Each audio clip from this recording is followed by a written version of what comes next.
Capítulo 4. Agitación. Mientras esto pasaba, los tlatoanis mexicanos, ¿qué veían? No sé. Marchaban los españoles como lo habían prometido, empezaban a inquietarse seriamente, y los más decididos a mostrar sin rebozo su descontento. Así en México como en las provincias, notábanse señales positivas de alarma, y aún se hablaba secretamente según noticias que recibieron los ministros de Moctezuma de la necesidad de proclamar otro emperador, abandonando a aquel, que tan flaco se mostraba. Fue la primera y la más explícita en manifestar este deseo la ciudad de Tacuba, altamente indignada por la prisión de sus príncipes, y aún llegó a susurrar el nombre de Guatimozin, como único que pudiera libertar al imperio de la esclavitud en que lo había constituido Moctezuma. Pero aquel príncipe estaba preso. Estábanlo también los señores de Texcoco, Tacuba, Matalcingo y Coyoacán, que eran los personajes de mayor prestigio y de bastante poder y capacidad para dirigir y sostener un levantamiento.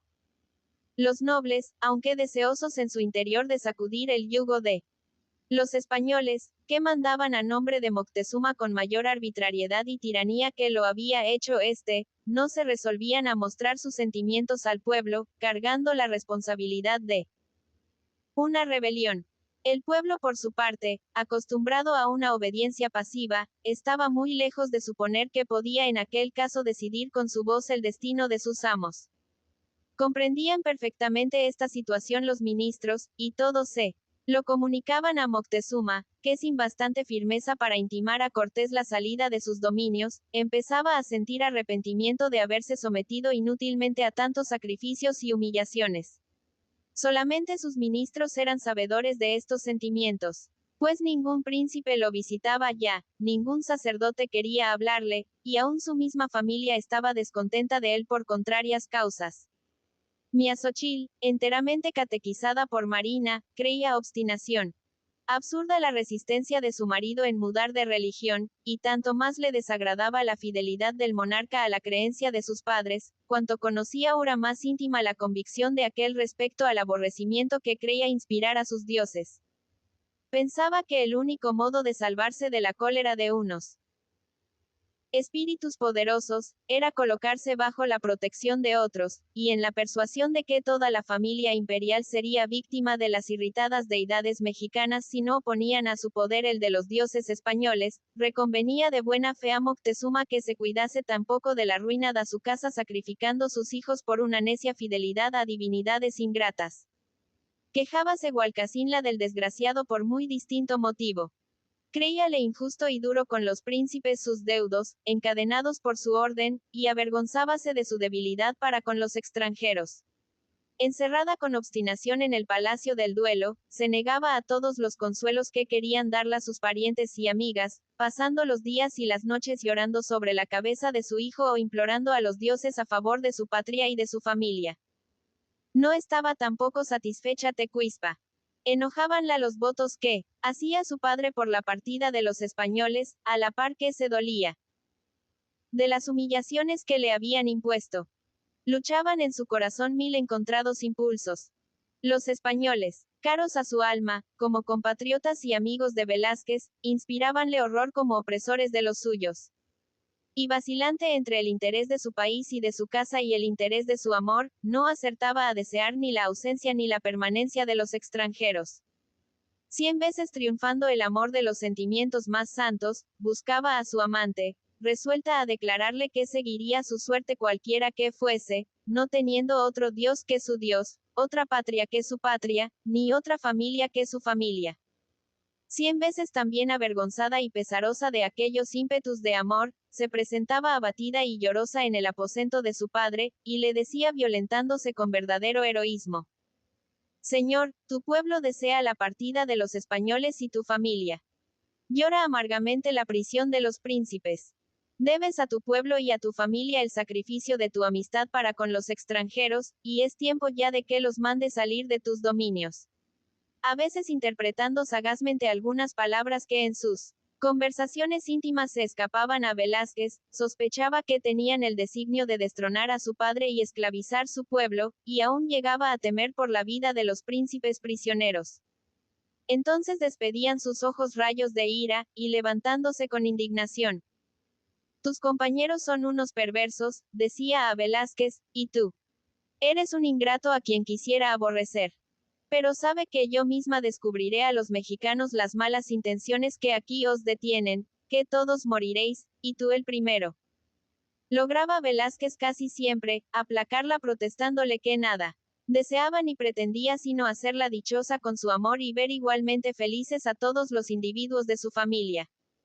Jurábala, y juraba con sinceridad, que amaba tiernamente a Moctezuma, y arriesgaría su vida si preciso fuese en defensa de la del monarca.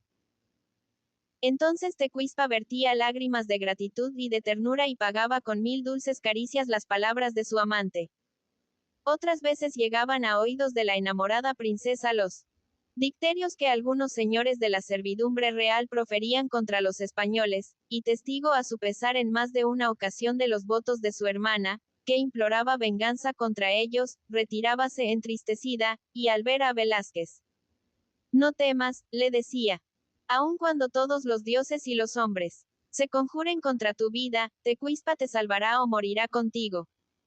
Tal era la situación de las cosas y de algunos de los personajes de nuestra historia, mientras Guatimozin y los otros presos, privados de toda comunicación con sus compatriotas, ignorantes de cuanto acontecía y temiendo por momentos el último sacudimiento de aquel imperio que se derrocaba, pasaban días de furor y noches de desesperación, insultando en vano a sus carceleros para acelerar una muerte preferible sin duda a la ignominiosa esclavitud que les amenazaba. Hubo, sin embargo, por entonces un acontecimiento que sacando de su inercia a los mexicanos, pudo hacer inútiles todas las ventajas obtenidas por los conquistadores. Hernán Cortés, llevado de un celo religioso inoportuno y asaz confiado en su buena estrella, olvidó el mal éxito que tuvo en Tlaxcala cierta tentativa, y resolvió abolir el culto de los ídolos sustituyendo en los templos con imágenes santas las monstruosas figuras de los mexicanos dioses. Aquel pueblo sufridor se levantó entonces de súbito, enérgico, decidido, furibundo, y corriendo veloz a la defensa de sus teocalis, hizo retroceder asombrados a los imprudentes, a quienes su propio fanatismo no había permitido comprender la fuerza de aquel que se atrevían a desafiar. Hubo de ceder Hernán Cortés, mal su grado, y pronto echó de ver que aún no quedaban satisfechos los mexicanos. En el mismo día dio Moctezuma audiencia secreta al Supremo Pontífice y a su hermano el señor de Iztacpalapa, cosa que no había hecho hasta entonces, pues él mismo invitaba a los españoles a asistir con sus intérpretes a todas las audiencias que concedía a cualesquiera de sus vasallos. Alarmóse Cortés cuando tuvo noticia de aquella novedad, y acrecentóse su inquietud después que algunos indios de la plebe que había ganado para que le trajesen noticias de lo que sucedía en la ciudad, se presentaron muy medrosos a decirle que no querían servirle en lo sucesivo, pues sabían que los dioses y Moctezuma se habían ya concertado para matarlos a ellos y a todos los que les fuesen adictos. Tomó Cortés incontinenti todas las precauciones que juzgó oportunas a su seguridad, y doblando los centinelas de Moctezuma, encargó no se le permitiese hablar con ninguno de los suyos sin hallarse presente el pajecillo español que le servía u otro de los intérpretes. Aquella prevención pareció, sin embargo, inútil, pues ningún mexicano, excepto los criados del servicio del emperador, apareció en toda la tarde por el cuartel, y la noche se pasó con la misma tranquilidad que las anteriores. No confió empero el caudillo en aquella aparente calma, y el resultado justificó sus recelos. Al día siguiente envióle a llamar Moctezuma, y notó Cortés a la primera mirada gran novedad en la expresión de su rostro. El celo religioso del monarca idólatra no era menos ciego e intolerante que el de los cristianos de aquel tiempo, y el ultraje cometido contra sus dioses había reanimado un espíritu que tanto se abatiera al peso de la adversidad. Salió al encuentro de Cortés con tal decisión, que hizo detener al caudillo, y antes de darle tiempo para que le saludase, Malinche, le dijo, Huitzilopochtli ha declarado que abandonará para siempre estas tierras si en ellas continuáis vosotros. La cólera de Tlacatecol se ha aplacado por fin, y promete que no volverá a perseguirme con tal que os haga salir de mis estados, y en caso que os neguéis a ello, ordena absolutamente sean presentados vuestros corazones en su sagrado altar. Nada os detiene en estos países. Pues habéis conseguido cuanto deseabais, y os he colmado de riquezas. Partid, pues, sin tardanza todos vosotros, que así conviene y yo lo mando. El tono con que profirió estas palabras causó sorpresa a Cortés, que permaneció un instante atónito y sin saber qué contestar. Notando su indecisión, Moctezuma añadió con mayor firmeza: prepara tus tropas para la marcha, y que se alejen antes de que, declarada la guerra, os persigan hasta exterminaros. Comprendió Cortés que no hablaría tan atrevidamente su prisionero a no tener tomadas de antemano sus medidas de seguridad. En efecto, 60.000 hombres de guerra, a las órdenes de Quetlahuaca, solo esperaban ver tremolar una bandera encarnada en la más alta torre del Teocalli de Huitzilopochtli, cercano al cuartel, para correr a sitiar este acabando con los españoles. Aquella señal de guerra debía ponerla uno de los criados de Moctezuma a la primera demostración del monarca. Pero si los españoles consentían en la marcha, pondríase en vez de la encarnada una bandera blanca, a vista de la cual debían de poner las armas los mexicanos. Aunque ignorase Cortés este concierto, comprendió, como ya hemos dicho, que con grande apoyo contaba Moctezuma, puesto que tan decididamente le intimaba saliese del imperio, y fingiendo hallarse muy dispuesto a satisfacerle, cumpliendo la promesa que le había hecho y que no tenía olvidada, solicitó como última gracia se le concediesen algunos días para la construcción de 2 o 3 buques que necesitaba para regresar a España. Puso algunas dificultades Moctezuma, pero cedió al fin, y dijo a Cortés que hiciese llamar en su nombre a los carpinteros que habían trabajado en los 2 bergantines construidos en México, y que a toda prisa se pusiesen la obra, pues no sin dificultad esperaba aplacar a los dioses y detener la guerra. Salió Cortés asaz pensativo y agitado, y Moctezuma mandó tremolar la bandera blanca, no sin secreto placer de que pudiese evitarse la guerra. Indudablemente la cobardía de aquel príncipe para con los españoles, era efecto de la superstición que le hacía considerarlos como ministros elegidos por los dioses para ejecutar los decretos de su ira. Y al oír de boca del pontífice la declaración de haberse aplacado las deidades que te perseguían, las cuales se convertían en enemigas de los españoles, se dirigió en gran parte su temor a estos. Pero la larga costumbre de respetarlos, el poderoso ascendiente que Cortés había alcanzado sobre su espíritu, el deseo de evitar a los suyos nuevos desastres, y acaso también un cierto género de afecto incomprensible que siempre tuvo por sus opresores, fueron causas más que suficientes para causarle alegría cuando vio posible alejarlos sin necesidad de declararles la guerra. Avisó al Hueyteopixque, gran sacerdote, y al príncipe Quetlahuaca, que podían estar tranquilos, pues los españoles saldrían del imperio tan pronto como se concluyesen las naves que con grande prisa habían mandado construir, y el mismo Cortés lo prometió segunda vez en presencia de los ministros. Calmóse con esto la cólera y agitación de los mexicanos. Pero, creció rápidamente la inquietud de Cortés, complicándose los embarazos de su posición. Moctezuma y sus súbditos habían despertado por fin de su letargo. No era ya posible permanecer sin arrostrar una guerra inevitable y de éxito no dudoso, pues cualesquiera que fuesen las ventajas de sus armas y disciplina, eran muy débiles para resistir las fuerzas reunidas de aquel imperio. La muerte era, pues, el destino que podía esperar en México. Pero ¿qué iría a buscar fuera de él? Harto comprendía que solo la victoria podía justificarle. Que su temeraria empresa, que conseguida le elevaría al colmo de la gloria, calificándose de sublime y heroica, solo merecía el nombre de locura y crimen, atrayéndole el castigo y la afrenta si le era contraria la fortuna. Si en México se lo entreabría el sepulcro, divisaba el presidio en Cuba o en España. Rebelde a la autoridad constituida en aquella isla, podía ser infamado con el nombre de traidor a su rey.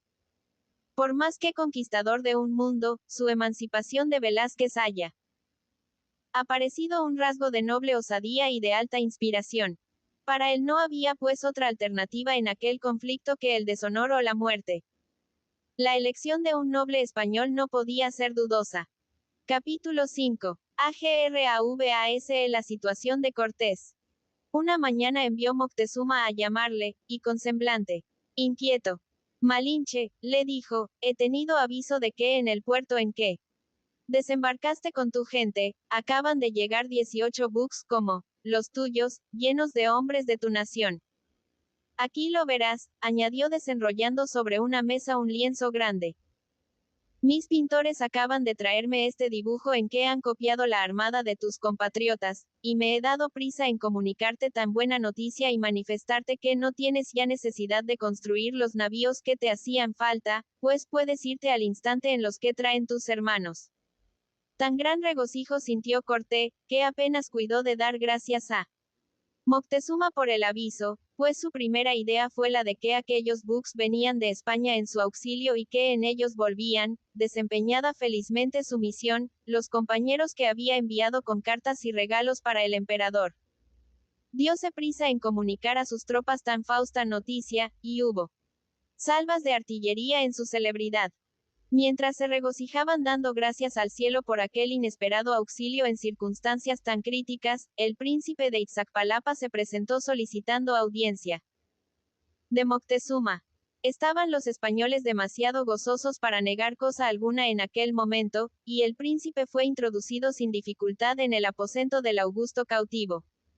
¿Qué traes, Quetlahuaca?, dijo este luego que vio la alegría de su semblante. ¿Han declarado los dioses alguna cosa que no sea propicia? Los dioses no han dicho nada de nuevo, respondió en voz baja el príncipe.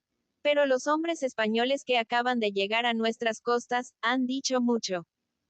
¿Qué han dicho?, preguntó con ansiedad el monarca. Prometen que nos harán mal y que se llevarán sus compatriotas.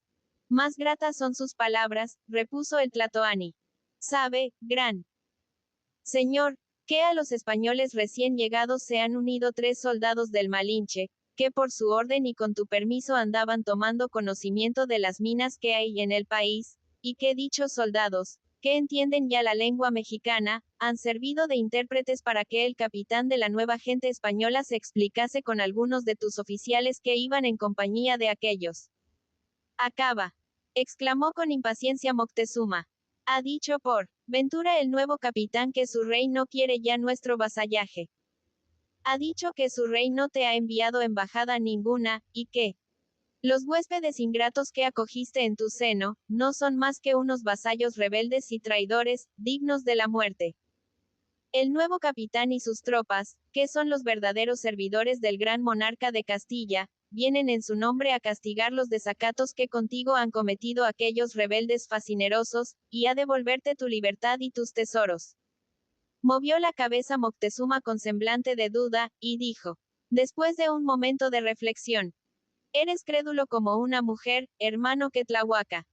Piensas que el Malinche y los suyos se regocijasen tanto si esa gente recién llegada viniese realmente contra ellos.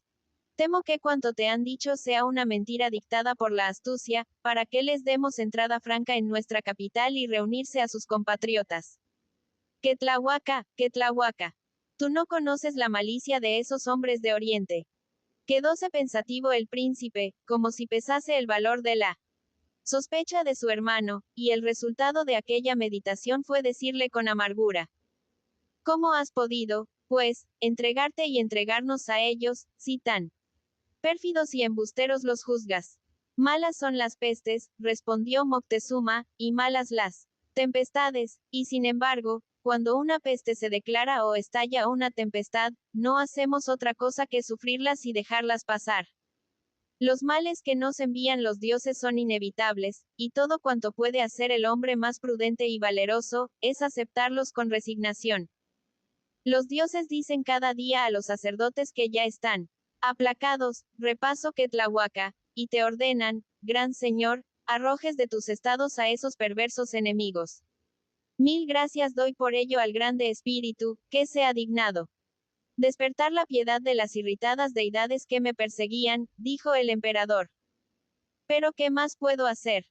Los extranjeros han ofrecido abandonar el imperio tan pronto como estén corrientes sus embarcaciones, y si los compañeros que vienen a prestarles ayuda quisieren entrar en México, os permito resistir con las armas en la mano. Y si es cierto que vienen a librarte y a castigar al Malinche. Y si mienten. Si mienten. Vaciló el príncipe sin acertar con el partido que deberían tomar en el caso de ser verdad esta hipótesis, y después preguntó humildemente su opinión a Moctezuma, como si en tan grave cuestión no se creyese capaz de determinar cosa alguna. Mi dictamen, dijo el emperador, es que no debernos tratar como enemiga a esa gente recién llegada, ni tampoco confiar en ella. Hoy mismo despacharás mensajeros que en mi nombre la obsequien y regalen. Pero que sea advertida no debe pensar en acercarse a esta capital. Mientras tanto, haz espiar cuidadosamente a unos y a otros españoles, y veremos lo que de su respectiva conducta podemos deducir. Cumpliré tus órdenes, supremo emperador, dijo levantándose. Quetlahuaca.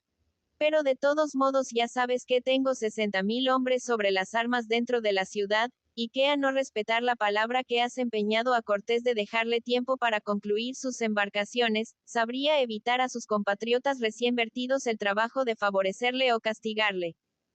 Salió concluidas que fueron estas palabras, y vio que no reinaba ya en el cuartel la misma alegría que notó a su entrada.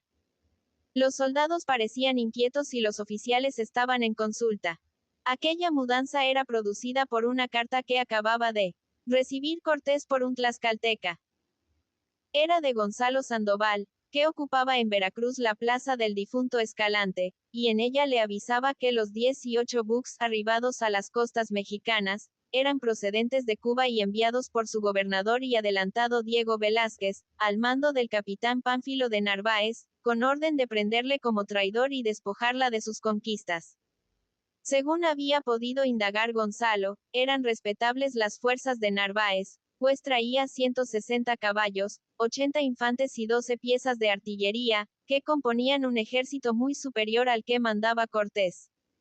Viendo trocadas las más lisonjeras esperanzas en una realidad tan triste, cayeron de ánimo la mayor parte de los soldados que componían este último. Algunos hubo que maldijeron con desesperación el momento en que se habían puesto a las órdenes de un jefe temerario que a tantos peligros los exponía, y que con escasísima fuerza tenía la locura de intentar a la vez dos grandes empresas, cuales eran la absoluta emancipación de la autoridad constituida en Cuba y la conquista de un poderoso imperio. A excepción de algunos capitanes tan osados como su caudillo o demasiado soberbios para confesar su arrepentimiento, todos aquellos aventureros, que solo eran movidos por la codicia y cuyas esperanzas no habían ido nunca tan altas como las de Cortés, murmuraban de su atrevimiento y se quejaban de que los hubiese engañado con falsas promesas para arrastrarlos a una empresa loca y desesperada. Pero aquella difícil situación, que desalentaba a los más animosos, parecía creada de intento para que desplegase aquel jefe su poderoso genio y su invencible constancia. Prodigando oro, elogios y promesas, pronosticando triunfos con la expresión de una completa confianza en la protección del ciclo, y ostentando un desprecio del peligro que parecía contagioso, logró sin gran dificultad acallar a los más maldicientes, alentar a los más tímidos, entusiasmar a los más apáticos. Apenas obtenido este triunfo, puso en práctica todos los consejos de su talento y su prudencia para evitar una guerra con sus compatriotas. Envióle Sandoval 6 prisioneros de la armada de Narváez, todos ellos personas de su posición que se habían atrevido a entrar en Veracruz, a ordenar a aquel capitán se presentase a este como a representante de la legítima autoridad. Cortés aparentó enojarse de que Sandoval hubiese recibido tan mal a sus compatriotas, púsoles en libertad inmediatamente, y después de obsequiarles con magnificencia, los devolvió al campo enemigo, cargados de regalos y con cartas para Narváez y muchos de sus oficiales. En ellas los felicitaba por su feliz arribo a aquellas costas, recordábales sus antiguas relaciones de amistad, pintábales el buen estado en que se hallaban sus proyectos de conquista, rogándoles no diesen ocasión a que los mexicanos, perdiendo el respeto y temor con que le miraban, sacudiesen el yugo haciendo inútiles tantos trabajos y sacrificios como habían costado las ventajas obtenidas. Lisonjeaba diestramente a cada uno, ponderando las buenas cualidades que con el más leve fundamento podía atribuirle. A este, decía que contaba ciegamente con su reconocida prudencia. A aquel que todo lo esperaba de su talento. A muchos que no ultrajarían nunca su lealtad hasta el punto de creer posible hiciesen cosa alguna que redundase en perjuicio del emperador don Carlos, a quien esperaba ofrecer en breve la sumisión perfecta de todos los estados mexicanos, y despertaba la codicia dejando comprender cuán grandes riquezas podían prometerse todos de aquella importante conquista. En señal de ellas envió gran cantidad de joyas preciosas que encargó se repartiesen entre los principales oficiales del ejército enemigo, y mucha plata y oro en grano para los soldados. No satisfecho con esto, despachó enseguida por embajador un fraile que siempre le acompañaba, y que gozaba, además del respeto que en aquel tiempo era común a todos los de su estado, crédito de hombre prudente y virtuoso. Tan activas diligencias, si bien inútiles con respecto a Narváez, no lo fueron para con los suyos. Recibiéronse con alegría y gratitud los regalos. Oyéronse con atención las promesas, y la inflexibilidad de Narváez, que llegó al extremo rigor de poner precio a la cabeza de Cortés, le hicieron perder tanto, como ganó éste con sus dádivas y esperanzas. Instruido de esta ventaja y cansado de emplear vanamente todos los medios decorosos de entrar en composición con el enviado de Diego Velázquez, aconsejóse solamente de su intrepidez y resolvió tentar la suerte de las armas y morir antes que entregarse a su enemigo. Comunicó su pensamiento a las tropas mandándolas disponer la marcha, y la seguridad que aparentaba les inspiró una confianza de la cual no participaba él mismo. Observando los mexicanos aquellos movimientos e instruido por él mismo Narváez de las proposiciones de Cortés y del desprecio con que las había rechazado, conocieron cuán cierta era la enemistad entre los dos jefes españoles, y muchos nobles opinaron que debían aprovechar la crítica situación de Cortés para atacarle y destruirle con todos los suyos. Que Tlahuaca se opuso con tesón a este prudente consejo, que el emperador desechaba como indigno de su nobleza, por tener empeñada su palabra de no declarar la guerra hasta la conclusión de los buques mandados construir por orden de Cortés. Debemos confesar que no era la fidelidad debida a aquel empeño única causa de la resistencia de Moctezuma al voto de sus vasallos, pues también tenían no pequeña parte en su negativa el recelo que le inspiraban la fortuna y la superioridad de Cortés, y aquella especie de afecto singular que se mezclaba en su corazón con los movimientos de temor y resentimiento que sentía hacia aquel huésped ingrato. Algunas veces hemos sospechado que el odio encierra una grande dosis de entusiasmo, y que nunca aborrecemos mucho sino a aquellos a quienes no nos sería difícil amar con extremo.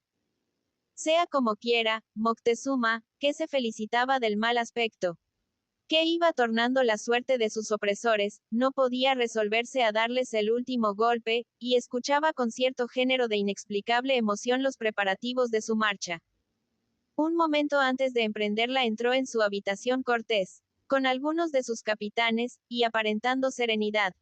Señor, le dijo, venimos a despedirnos de V.M. y a rogarle se digne permanecer en este palacio hasta nuestra vuelta, que será pronta.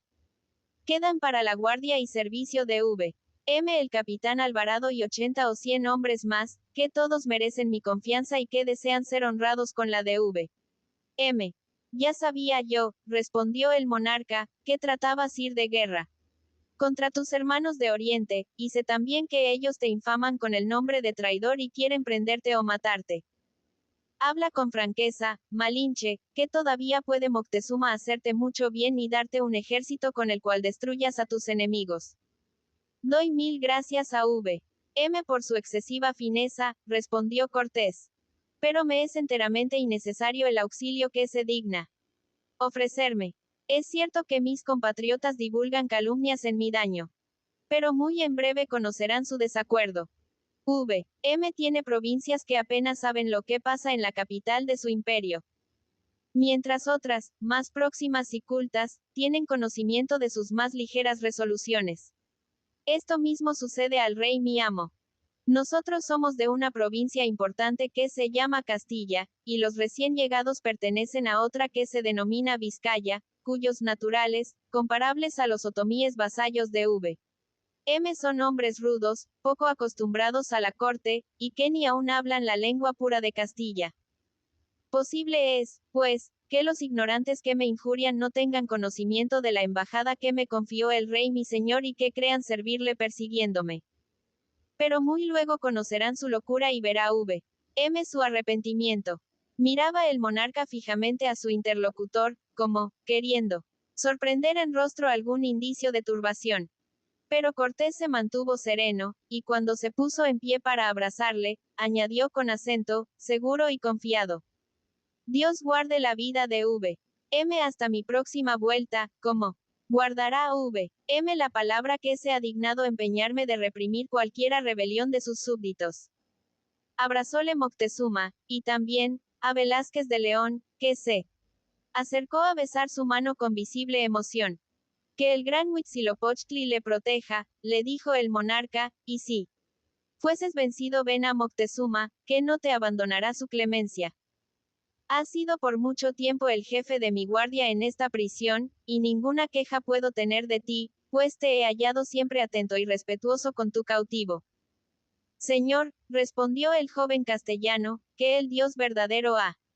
Quien adoro vele por la preciosa vida de y derrame beneficios, sobre toda vuestra familia. Enternecido extremadamente al concluir estas palabras, lanzóse fuera del aposento para ocultar su debilidad. Pero hízole volver Moctezuma, y echándole al cuello una gruesa cadena que llevaba siempre en el suyo. Conserva esta prenda, le dijo, y si la suerte se cambia algún día, ten presente que te he dado con ella un testimonio de amistad que nunca será desmentida. Si alguna vez mi oído fuese sordo a tus súplicas, presenta esa prenda delante de mis ojos, y ella me recordará que he visto en los tuyos lágrimas de ternura al separarte de mí. Besó Velázquez repetidas veces las manos que habían ceñido a su cuello aquella preciosa prenda, que juró conservar hasta el último suspiro, y salía del aposento devorando en silencio algunas lágrimas que juzgaba indignas de su entereza, cuando se encontró frente por frente con Tecuispa y Miazochil, que como lo hacían de costumbre, entraban a visitar al emperador. Detúvose la princesa, y sin la menor consideración por su decoro, exclamó poseída de dolor. Es cierto que marchas a la guerra. Es cierto que vas a pelear con infinitos ejércitos de tu nación que traen rayos y fieras como vosotros. Turbado con la imprudencia de Tecuispa y traspasado de su pena, procuró en vano calmarla. Ay de mí, prosiguió ella. Bien sabía que debía perderte, pero esperaba verte partir a tu patria y ser yo únicamente infeliz. Era preciso agravar mi abandono con tu peligro. Saldrás de mi lado para marchar a la muerte. Te dejaré ir a morder la tierra sangrienta de un campo de batalla sin que encuentres allá ni madre que cierre tus ojos, ni amante que riegue con flores de un sol tu sepultura, ni hermano que pueda vengarte. Embargaron su voz los sollozos, y Velázquez la condujo a un lugar apartado donde echándose a sus pies la dijo. Sosiega tu corazón, Tecuispa mía, pues con el auxilio de Dios. Espero volver pronto a tu lado para gozar completa felicidad como esposo tuyo. Moctezuma me ha dado una memoria de amistad, jurando que nada me negaría que le pidiese a nombre de esta prenda. Ah, Tecuispa. Tu mano será el bien que yo reclamaré a mi vuelta. Pero si la suerte me es contraria, si muero en el campo de batalla. Escucha, hermosa mía, la súplica postrera de tu amante. Si muero, reconoce por tuyo al Dios de mis padres, y recibe en el bautismo el nombre querido de Isabel. Era el de mi madre. Ella y yo te esperamos en el cielo, y ante el trono eterno del Dios verdadero serán unidas nuestras almas con los santos vínculos del inmortal amor. Lo prometo, dijo entre sollozos la princesa. Pensó entonces el joven en qué iba a dejar el objeto de su cariño. En una ciudad en la que de un momento a otro podía estallar una rebelión, y otro temor, además de este, le asaltó al mismo tiempo. Sabía que los dos oficiales que quedaban en México no eran indiferentes a las gracias de Tecuispa. Alonso Grado disimulaba mal la pasión que había concebido por la joven princesa, y Alvarado, acostumbrado a ser el ídolo de las damas, no veía sin una secreta envidia la preferencia que aquella concedía a otro. La audacia y la imprudencia que caracterizaban a Alvarado eran bien conocidas de Velázquez, que no juzgaba suficientemente afianzada la inocencia de Tecuispa, ni por su clase, ni por la consideración que debía tener su compañero a una mujer que le era tan querida. Estos temores le decidieron a rogar a la princesa que no permaneciese en México después de su partida. Algunas veces, la dijo, me has hablado de una tierna amiga que tienes en Tacuba, y de dos matronas respetables de las cuales una es hermana de tu padre, y ambas esposas del señor de aquella ciudad, que se halla en este cuartel. Ve, pues, Tecuispa mía, a colocarte bajo la protección de ambas reinas, y espera mi vuelta al lado de ellas y de la joven princesa tu amiga. Sí, respondió Tecuispa. Con ella podré llorar libremente, porque también sabe amar. Otalitza gime ahora la prisión de Huasco, como gemiré yo la ausencia de mi Velázquez. Iré a Tacuba, te lo prometo. Pero déjame seguirte con las miradas hasta que no alcance a distinguirte. Los tambores anunciaron en aquel momento la marcha. Oprimióse el corazón de Velázquez. Aquel intrépido capitán que rivalizó con su jefe en valor y osadía, sintió desfallecer su espíritu al abrazar por última vez a aquella adorada virgen. Sus lágrimas corrieron sobre el hermoso seno de la princesa americana, como las de esta bañaron su acerada cota. 3 veces se arrancó de sus brazos y otras tantas volvió a precipitarse en ellos. Parecían presentir que aquel momento de amargura era el más dichoso que podían ya esperar sobre la tierra. El tambor continuaba su llamada, y oíase la voz varonil de Hernán Cortés ordenando la marcha. Estampó Velázquez un último beso en la frente de Tecuispa y salió presuroso, dejándola desmayada. Capítulo 6. Guerra. Cortés sin otra fuerza que la de 300 hombres, pues los tlaxcaltecas, prontos siempre a batirse con mexicanos, rehusaban pelear contra españoles, tornó el camino de Zempoala punto donde se había detenido Narváez. Regocijáronse los mexicanos de su salida, aunque en nada hubiese variado la situación de la capital. Había Moctezuma mandado que se estuviesen todos en expectativa, y aunque el pueblo clamaba por la libertad de sus príncipes, fácil de conseguir entonces que tan corta defensa tenía el cuartel, el señor de Iztapalapa logró calmarle hasta saber el resultado de la guerra entre los extranjeros. Porque según decía Moctezuma, si Cortés era vencido, como debía esperarse de la inferioridad del número de sus soldados, los pocos que quedaban en México lo abandonarían sin necesidad de ser arrojados por las armas, o se entregarían a la clemencia del emperador. Sosegados los ánimos con esta esperanza, que fomentaban los sacerdotes pronosticando la total ruina de los teutlis extranjeros, el pueblo continuó tranquilamente sus ocupaciones, y habiendo llegado uno de aquellos días festivos entre ellos, que se celebraban siempre con fuegos y bailes en las plazas, dispusieron sus fiestas con la alegría de costumbre. Súpolo Alvarado y determinó concurrir a ellas con algunos de sus soldados. Para hacer creíbles los hechos que vamos a referir, necesario es que instruyamos al lector más detenidamente que hasta ahora lo hemos hecho, del carácter de aquel capitán, que ocupa el primer lugar después de Cortés en la conquista de la Nueva España. No le caracterizaba ciertamente la ambición del caudillo. Valiente, ágil, activo, hallaba un placer en las batallas y buscaba en los peligros un alimento para su carácter, inclinado naturalmente a vencer obstáculos y a superar posiciones difíciles. Pero rara vez por sí mismo se proponía un objeto grande en aquellas mismas luchas. Sus acciones gloriosas fueron más bien hijas de aquella innata predisposición, que efecto de una resolución premeditada que trabajase por algún fin loable. Más tarde, cuando se vio en una posición superior, cuando conoció la gloria y los honores que había conquistado casi sin proponérselo, es indudable que aprendió a darles valor y que sintió la ambición de aumentarlos.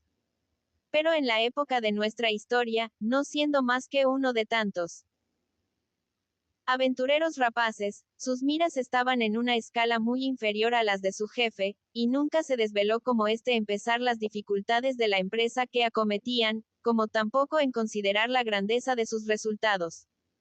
Con un talento limitado y con un corazón cruel, dio en aquella conquista pruebas repetidas de una ferocidad que no puede ser explicada por ninguna razón de conveniencia política. Existía una notable diferencia entre Cortés y Alvarado. El primero, no sacrificaba jamás la conveniencia a la humanidad, pero rara vez fue inhumano sin conveniencia. Su fría prudencia podía pesar con serenidad las ventajas de una crueldad, y su sagaz talento le sugería mil medios de disfrazarla cuando llegaba el caso de ponerla en ejecución. Alvarado, por el contrario, jamás conoció la prudencia ni necesitó motivo para la crueldad. Colérico, imprevisor, violento, feroz por instinto, no sabía sacrificar a la conveniencia el menor de sus inhumanos caprichos, uniendo a este natural sanguinario una codicia insaciable. La ambición y una política cruel pudieron endurecer el fuerte corazón de Cortés. La dureza del corazón de Alvarado no supo someterse jamás a la política. Con sus crueldades conquistó el uno un imperio. Con sus crueldades arriesgó el otro, más de una vez, el éxito de aquella grande empresa. Pero la naturaleza, al dotarle de un corazón tan fiero, por un capricho no extraño de ella, se había complacido en revestir a aquel capitán de un exterior apacible y hermoso, y aquellas dotes físicas alcanzaron tanto aprecio entre los mexicanos, que creyó Cortés lo más acertado dejarle para defensa del cuartel, como a hombre bien quisto y capaz de suplir con su prestigio la falta de fuerza real. No pasaron muchos días sin que recibiese un desengaño y conociese su mala elección. Dejó a Alvarado solamente 30 soldados bajo las órdenes de Alonso Grado para la guardia de cuartel y los presos, y marchó con los demás a la fiesta popular que se celebraba en una de las grandes plazas de México. Nobles y plebeyos mezclábanse allí en corros y danzas alegres, adornados los unos con sus más preciosas joyas, y los otros con sus vestidos de fiesta, que reservaban para días como aquel. Era para los españoles una fuerte tentación la vista de tanta riqueza en un pueblo desarmado, que se abandonaba sin desconfianza a la alegría del baile, y animaba la natural crueldad del capitán el recelo que tenía de que aprovechasen los mexicanos la ausencia de sus compañeros para atacar el cuartel, y acaso también el mezquino resentimiento de que no le hubiesen saludado, a su entrada en la plaza, con el respeto que antes lo hacían. Notaba al mismo tiempo las miradas codiciosas con que examinaban los soldados las ricas joyas que llevaban los nobles. Y como el cazador que se complace en ver a su jauría seguir la pista de la liebre y despabilar los ojos y afilar los dientes para estar pronta a la arremetida, así se gozaba Alvarado observando los movimientos de su tropa, deseosa de arrojarse sobre sus indefensas víctimas. No les niega este placer. Una señal de su cabeza y la palabra a ellos, pronunciada en voz muy inteligible, les advierten que tienen el permiso de ceder a los impulsos de su codicia, y continuando el objeto de nuestra anterior comparación, podemos decir que nunca los más valientes ligeros lebreles obedecieron con igual presteza y ferocidad. Arráncanse los hermosos cabellos de las mujeres para no detenerse en despojarlos de las gruesas perlas que los enlazan. Un golpe de acero divide del brazo la mano adornada con ricas sortijas, que se guardan a vista del mutilado. El noble ostentoso que ha taladrado la membrana de su nariz para colgar de ella un magnífico anillo, deja membrana y anillo en manos de los soldados. Los más ligeros huyen despavoridos. Pero las balas los alcanzan en su fuga, y sobre el cadáver todavía palpitante se disputan los soldados las joyas que le arrancan. Los más animosos resisten con desesperada obstinación. Pero sus desnudos cuerpos no tienen defensa alguna y están cubiertos de acero sus contrarios. Los más débiles se arrojan en tierra implorando compasión, pero sus voces se pierden en el clamor general, y se pasa sobre sus cuerpos para llegar a los más ricos. Mujeres y hombres, nobles y plebeyos, todos tienen la misma suerte. Y saciados de asesinatos y de robos, retiráronse a su cuartel los españoles, dejando sembrada de muertos y de heridos la plaza destinada al regocijo. Alvarado se despojó de sus vestidos, salpicados de sangre, y, adornándose con el esmero y elegancia que acostumbraba, entró a visitar a Moctezuma con semblante risueño, mientras los soldados se repartían el botín que su capitán les había cedido, reservándose solamente las joyas más ricas, entre ellas algunos anillos que apenas limpios de la sangre que los manchaban, pasaron a adornar sus blancas y torneadas manos. Sin embargo, su tranquilidad fue muy corta. Los mexicanos escapados de la matanza, desnudos unos, mutilados otros y todos furiosos, corren a las casas de los príncipes tlatoanis, pidiéndoles venganza. Quetlahuaca se ve sorprendido en su mismo aposento por una multitud de frenéticos que gritan: «Lévanos a matar a los españoles». Duda el señor de Iztacpalapa de la verdad de los que refieren aquel hecho bárbaro. Pero llévanlo al teatro de la sangrienta escena, y ve horrorizado las pruebas de su exactitud. Entonces no conoce límites su ira. Cuanto era más prudente y apacible el carácter de aquel príncipe, es más terrible su furor cuando supera el ultraje los términos del sufrimiento. No aguarda a reunirse con otros jefes, no se cuida de organizar un ejército. «Seguidme», grita al pueblo, y se dirige al cuartel español. No bien ha saludado con gritos de venganza aquel fuerte edificio, cuando le llegan por diferentes lados poderosos auxiliares. Además de la gente guerrera que estaba sobre las armas y que llega bajo él mando de un general del imperio, preséntase Olintez al frente de pelotones armados de chuzos, piedras y grandes hachas de pedernal y cobre. El ataque no encuentra desprevenidos a los españoles. Tócase al arma, y cada oficial y cada soldado ocupa su puesto sin turbación ni desorden. Alvarado es el primero en presentarse, y a los menos animosos hubiese infundido ardimiento a la serena intrepidez del capitán. Su primer pensamiento fue hacer una salida contra los mexicanos. Poco al ver el gran número de estos, se limitó a la defensa del palacio, parapetándose del mejor modo posible y colocando las piezas de artillería que le habían dejado en los parajes que más dominaban la plaza, ocupada por los sitiadores. A pesar de la buena defensa, la fortaleza hubiera cedido al furor y perseverancia de los mexicanos, si sobreviniendo la noche y siendo ya excesivo el número de los muertos, no hubiese ordenado Quetlahuaca una retirada, a la cual debieron su salvación los del cuartel. Antes de volverse a sus casas los mexicanos, quemaron los dos bergantines que tenían los españoles en la laguna, y recorrieron enseguida la ciudad publicando la guerra.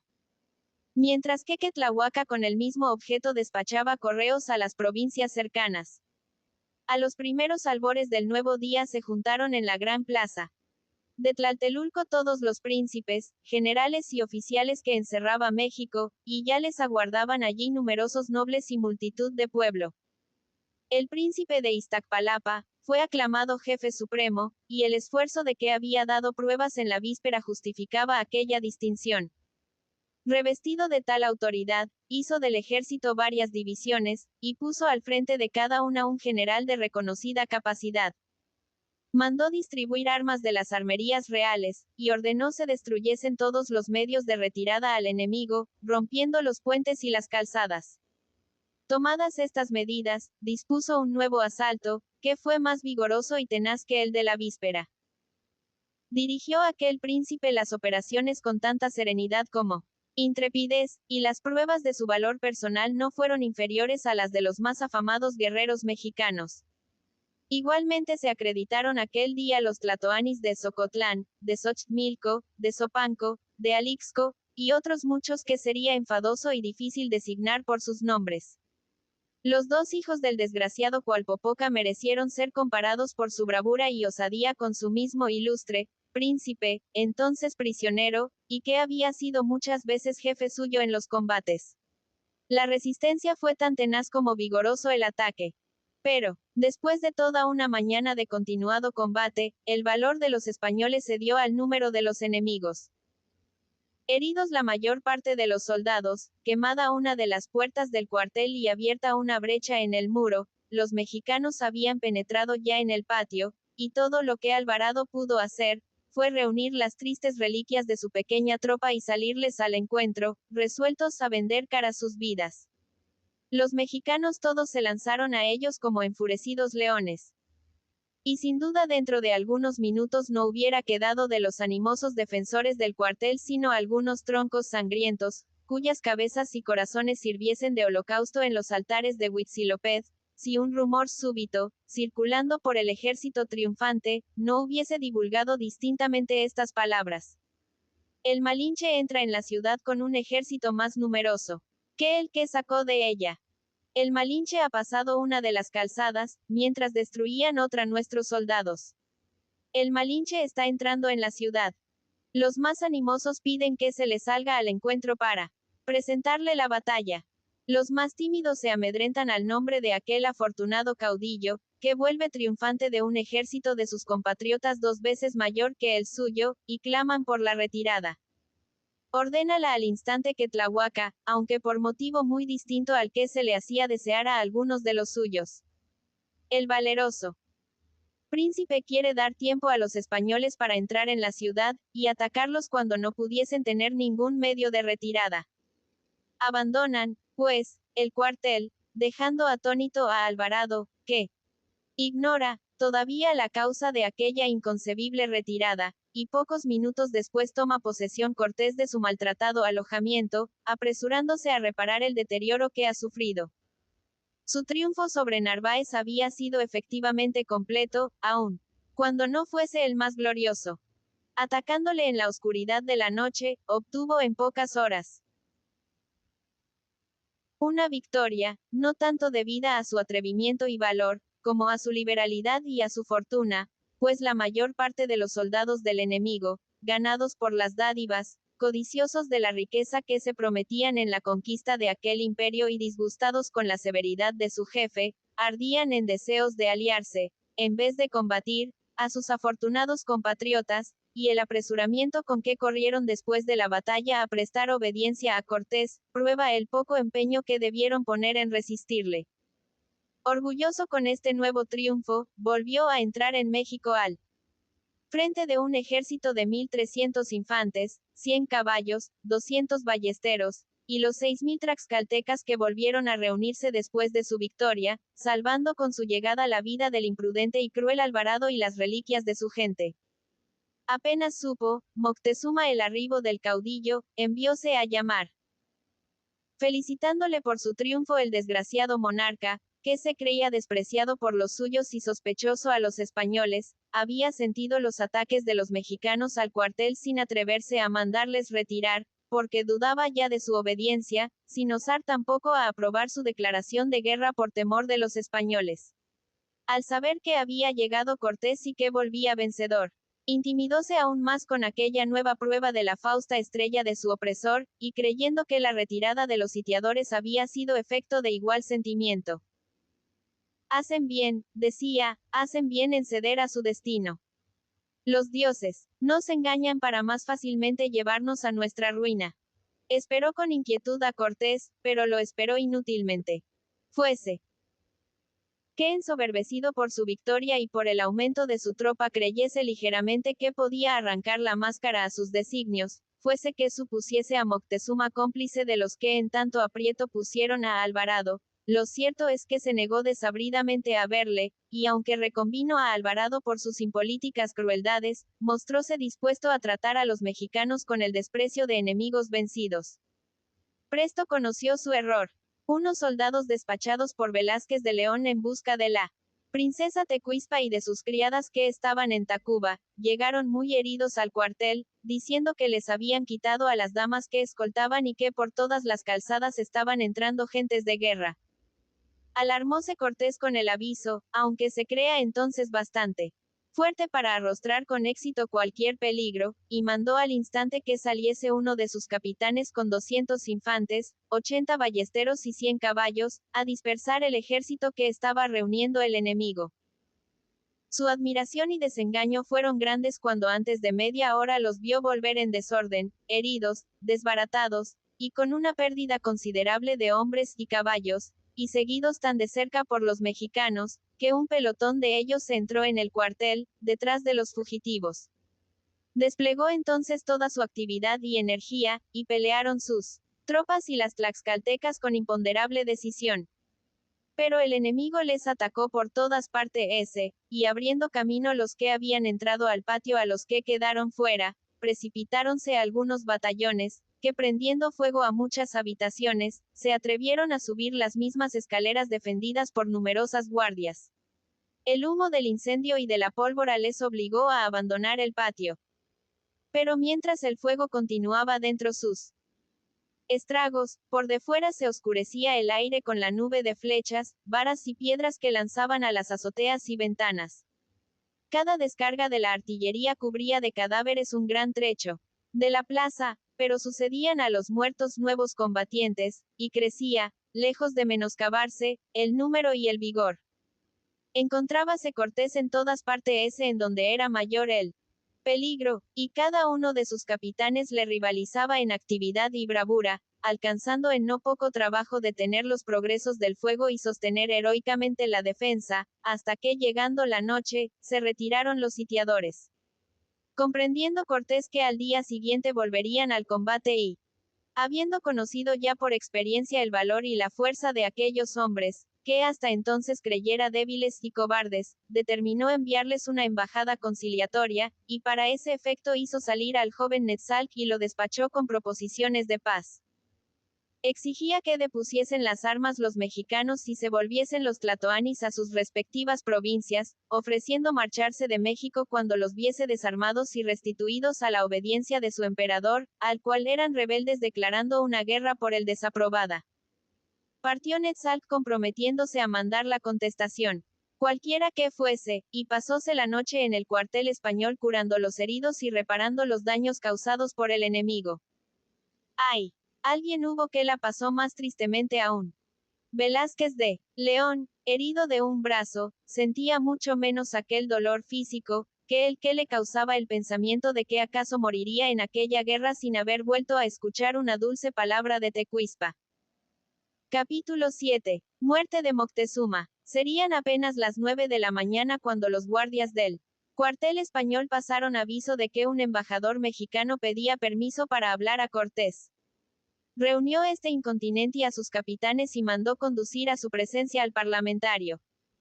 Era Noatalan el encargado de aquella misión, y aunque sus años no llegaban a 23, su aspecto grave y guerrero, y sus miradas llenas de decisión y energía, inspiraron a primera vista un sentimiento de consideración. En señal del luto que todavía llevaba por su padre, estaba su cabeza despojada de la negra y profusa cabellera con que la naturaleza le dotara y no llevaba el penacho de plumas que tenía derecho a usar, como noble y guerrero distinguido. Sujetaban sus sandalias correas sencillas y negras, y del mismo color era el zagalejo o faldellín que le llegaba hasta la rodilla. Llevaba en vez de aquella especie de albornoz que era el traje de los mexicanos, una hermosa piel de bisonte que le cubría toda la espalda y parte del pecho, y empuñaba en la mano derecha una flecha con la punta en alto, 53, mientras que con la izquierda manejaba con gracia y soltura su mando de piel. Aunque sus miradas, al recorrer rápidamente la asamblea de los españoles, tuviesen una expresión iracunda y casi feroz, que fue más pronunciada al fijarse en Hernán Cortés, observó sin embargo, todas las fórmulas de urbanidad que le imponía su carácter de embajador. Y rehusando la silla que le ofreció el general, dijo con voz clara y firme, vuelto hacia el intérprete que se había colocado junto a aquel. El ilustre Quetlahuaca, hijo de Azayacat, príncipe de Iztacpalapa, y jefe supremo de los ejércitos armados por la libertad de su patria y de su rey, me envía a mí, Naotalan, hijo de Cualpopoca, para que os haga saber a vosotros, general y capitanes castellanos, que ha oído las proposiciones que habéis enviado con el príncipe Netzalc, hijo del soberano de Tacaba mi señor, y que las ha considerado atentamente. El ilustre jefe sabe que pueden recibir sus ejércitos innumerables daños de vuestras perfectas armas y máquinas de guerra. Pero ha calculado que aunque por cada uno de vosotros que muera hayan de perecer 25,000 mexicanos, todavía habréis de acabaros primero que nosotros. Además, el noble Quetlahuaca os advierte que están destruidos todos los puentes y las calzadas, excepto una, y que aun cuando no empleásemos las armas contra vosotros, habrías de morir de hambre. Esto sabido, solo me resta deciros, a nombre del ya expresado príncipe, que no se haya dispuesto a entrar en tratados de paz con los que tienen encarcelado al gran Moctezuma y a los más altos señores de su imperio. Con lo que han sacrificado 1000 víctimas inocentes, cuya sangre pide venganza. Con los que han joyado todos los deberes de la hospitalidad y escarnecido nuestra confianza. en fin, con los que han profanado nuestros templos y ultrajado a nuestros sacerdotes. Apercibíos, pues, a una guerra sin tregua. A una guerra sangrienta que no puede acabar sino con vosotros o con nosotros, lo cual os declaro en nombre de Quetlahuaca y de todo el imperio mexicano. Echaron mano a las espadas dos capitanes mostrándose dispuestos a castigar al atrevido embajador. Pero contúvolos el caudillo con un ademán imperioso, y respondió al mexicano: di en mi nombre al señor de Iztacpalapa que acepto la guerra, y que se queje a su obstinación de los males que tan temeraria resolución de parte suya va a traer sobre el imperio. Que los españoles no tememos ni sus numerosos ejércitos ni el hambre con que nos amenaza. Porque nuestro Dios y Padre puede convertir las piedras en delicado manjar, y no sería la vez primera que hiciese caer del cielo el alimento para sus hijos. Que por humanidad y agradecimiento a las bondades del gran Moctezuma, deseábamos, y